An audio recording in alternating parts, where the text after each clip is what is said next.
ইয়া আইয়ুহাল ইনসানু মা গাররাকা বিরাব্বিকাল কারীম।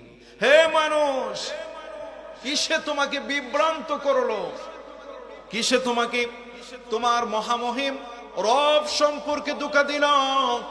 কিসে তোমাকে বিভ্রান্ত করলো? অথচ আল্লাহ রাব্বুল আলামিন তিনি হলেন আমাদের রিজিক দাতা, তিনি হলেন আমাদের হায়াত দাতা। কথা বলেন ঠিক কিনা? আল্লাহ রাব্বুল আলামিন বলবেন কিসে তোমাদেরকে ধোঁকা দিল, কিসে তোমাদেরকে বিভ্রান্ত করলো?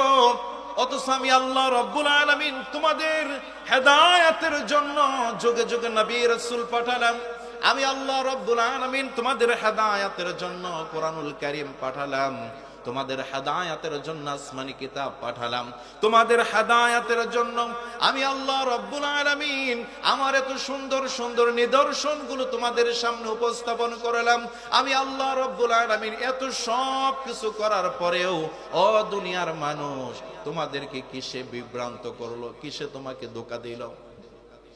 আল্লাহ রাব্বুল আলামিন বলেন, দুনিয়ার মানুষ আমি আল্লাহ তাআলা তোমাদেরকে এমনি এমনি ছেড়ে দিব না, তোমাদেরকে এমনি এমনি আমি আল্লাহ রাব্বুল আলামিন তৈরি করি নাই। এখন যদি আমরা আল্লাহ তাআলার কাছে জিজ্ঞাসা করি, মালিক আপনি যেহেতু আমাদেরকে এমনি এমনি তৈরি করেন নাই, তাহলে আমরা জানতে চাই আমাদেরকে আপনি কেন তৈরি করেছেন? জানতে চাই কি চাই না? জানার দরকার আছে? কথা বলেন, জানার দরকার আছে?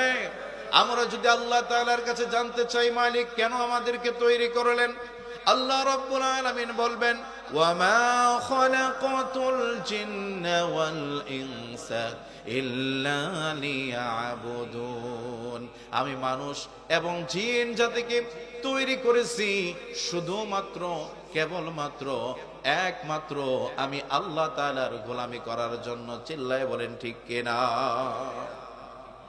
আল্লাহ রাব্বুল আলামিন বলেন, দুনিয়ার মানুষ শোনো, আমি তোমাদেরকে এমনি এমনি ছেড়ে দেই নাই। আমি আল্লাহ রাব্বুল আলামিন তোমাদের দুনিয়াতে পাঠিয়েছি তোমাদের পরীক্ষা করার জন্য। তোমাদের কার আমল কেমন এইটা যাচাই বাছাই করার জন্য তোমাদেরকে দুনিয়ায় পাঠিয়েছি।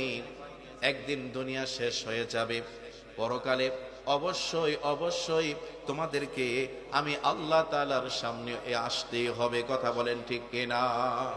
তোমাদেরকে আমি আল্লাহ তাআলার সামনে আসতে হবে।